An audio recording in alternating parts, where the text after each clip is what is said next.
গ্রামীণ মহিলাদের মহাজনী ঋণের গ্রাস থেকে বাঁচাতে এবং তাদের অর্থনৈতিকভাবে স্বাবলম্বী করতে বড় সাফল্য পেল মুক্তি স্বনির্ভর দলের ঋণ প্রদান কর্মসূচি।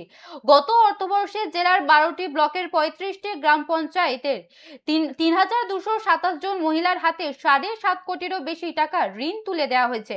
এই প্রকল্পের মূল আকর্ষণ হলো মাত্র 4% কার্যকর সুদের হার এবং নির্ধারিত কিস্তিতে ঋণ শোধ করলে সুদে বিশেষ ছাড়। এই অর্থ দিয়ে গ্রাম বাংলার মহিলারা ক্ষুদ্র ব্যবসা, পশুপালন ও চাষবাস করে নিজেদের পায়ের তলার মাটি শক্ত করছেন।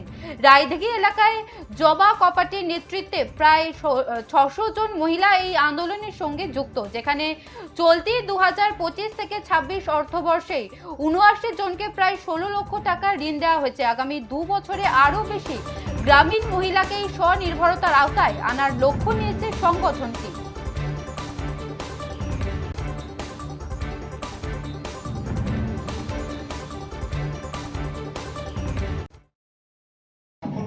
মানে ভাবা যায় না। আজকে যদি আমরা যারা এসেছি যদি জানি জেনে যদি আরো মানুষকে বলা যায়, তাদেরকে সাপোর্ট করা যায়, এটা যদি আরো বড় কিছু করা যায়, আরো অনেক ফ্যামিলি সুযোগ সুবিধা পাবে।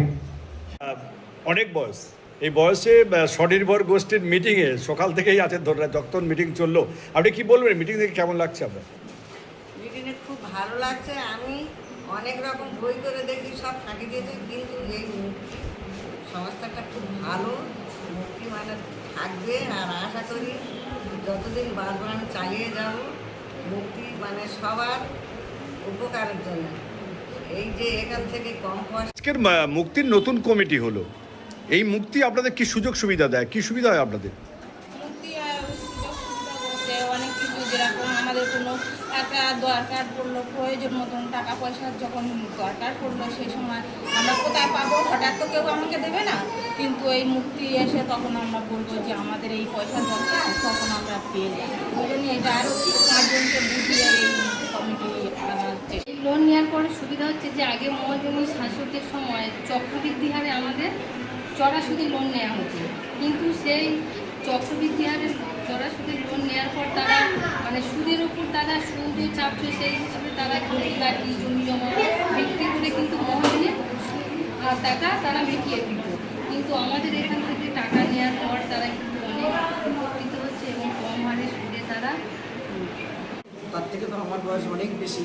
আমরা যেটুকু ছোটোবেলা থেকে শুনে আসি যে মহাজনীদের কাছ থেকে যখন আমাদের মানে শুধুমাত্র অর্থ যে নিতাম তা নয়, হয়তো দেখা যায় ধান চাল এই সমস্ত নিতে হতো, জমি বন্ধক দিয়ে বাড়ি বন্ধক দিয়ে সব নিতে হতো। এত তার উপর সুদ ধার্য করতে দেখা যাচ্ছে শেষে সুদ তো দিতেই পারতো না তারা, উল্টে তার যেটুকু সম্পদ ছিল সেটা সম্পদটা হারাতে হতো। আজকের ওইটাকেই আমরা মাথায় রেখে যেই মহাজনী উচ্চ হারের সুদের কবলে থেকে বাঁচাতে গিয়ে